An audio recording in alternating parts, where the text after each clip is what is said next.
The immediate past acting managing director, Joy Nunieh, arrived late for the hearing and was asked to speak with the media.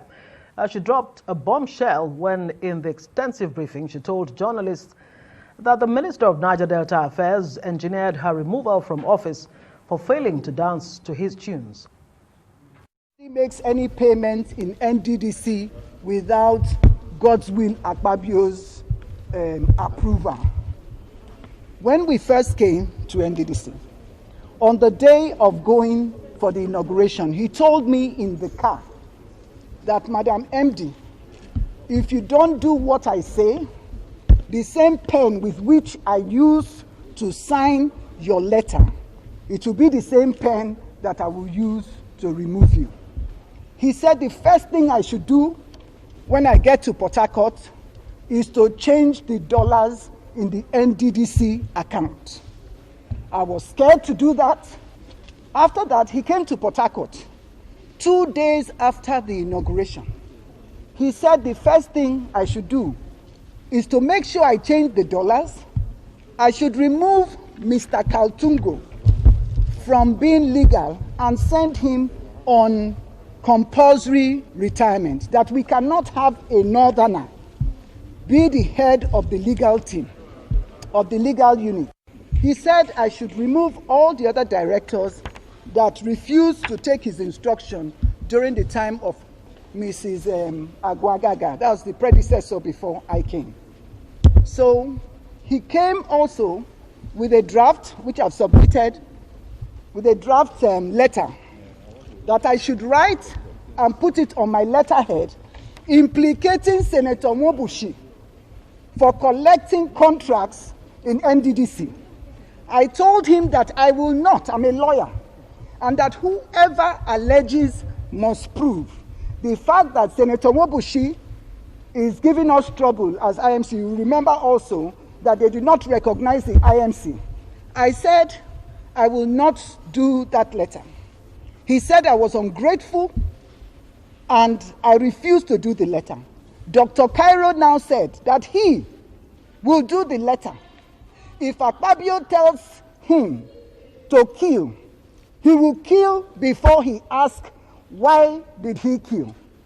I said, for me, I will not do the letter.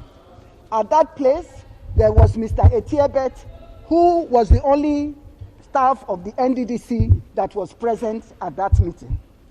When he finished, he now asked Dr. Cairo to go and send for the letter-headed paper from the office.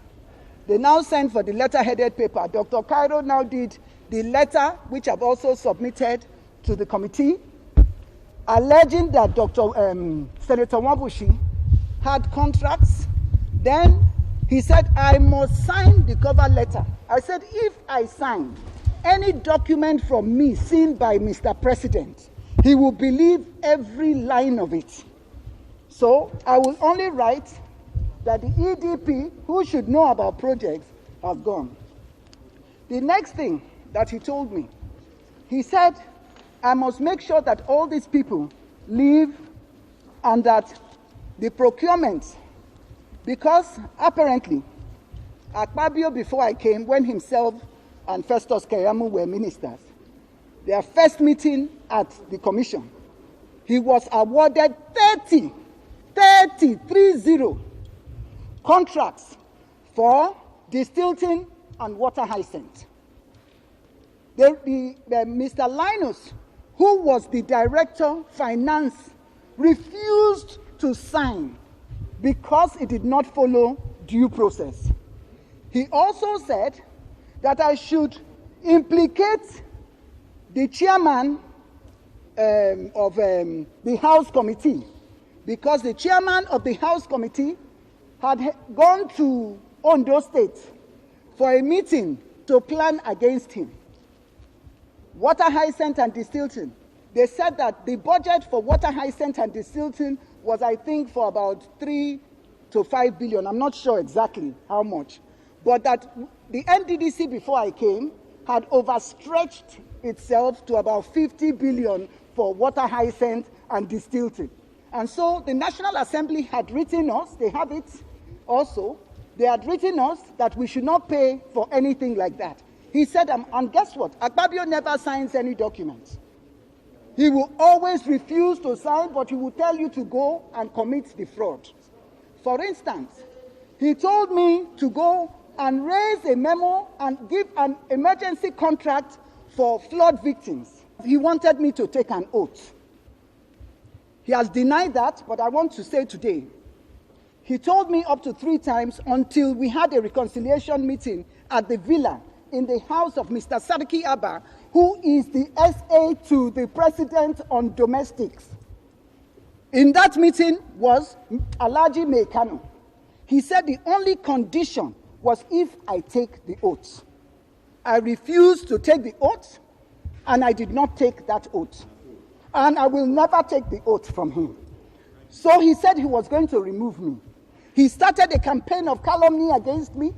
He said I did not answer him because the facts will speak for itself. Now, to end this matter about the procurement process, I refused to go with him to deceive Mr. President at the FEC meeting because the Procurement Act says if I contravene any section of the Procurement Act, it's 5 years imprisonment without an option of fine.